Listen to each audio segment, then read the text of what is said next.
Hi dears, ഇന്ന് നമുക്ക് ഉണക്കിയ ചക്ക വേവിക്കുന്നത് എങ്ങനെയെന്നൊന്ന് നോക്കിയാലോ. ഇതുപോലെ ഒന്ന് ചക്ക ഉണക്കി വെച്ചാൽ ചക്ക സീസൺ കഴിഞ്ഞാലും ഇടയ്ക്ക് കൊതി വരുമ്പോഴൊക്കെ നമുക്കൊന്നെടുത്ത് ഉണ്ടാക്കാം.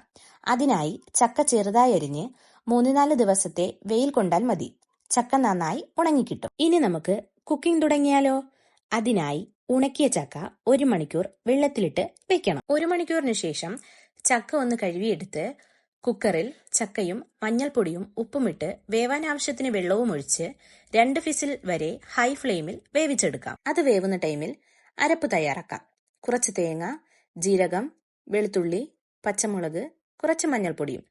ചക്ക വേവിക്കാൻ വെച്ച ടൈമിൽ മഞ്ഞൾപ്പൊടി ഇട്ടിട്ടുണ്ടായിരുന്നു, അതുകൊണ്ട് ഇപ്പോൾ കുറച്ചു മതി. അതുകൂടി ചേർത്ത് ചതച്ചെടുക്കാം. ചക്ക നല്ലതുപോലെ വെന്തിട്ടുണ്ട്. ഇനി അരപ്പ് ചേർക്കാം. കറിവേപ്പിലയും കൂടി ചേർത്ത് കുറച്ചു നേരത്തേക്ക് അടച്ചു വെക്കാം. അത് കഴിഞ്ഞ് നല്ലതുപോലെ ഇളക്കി എടുക്കാം. അങ്ങനെ നമ്മുടെ ചക്ക വേവിച്ചത് റെഡി ആയിട്ടുണ്ട്. ചട്ടിയിലെ സ്വാദ് എന്ന എൻ്റെ യൂട്യൂബ് ചാനൽ എല്ലാവരും ഒന്ന് ലൈക്കും ഷെയറും സബ്സ്ക്രൈബ് കൂടി ചെയ്യണേ.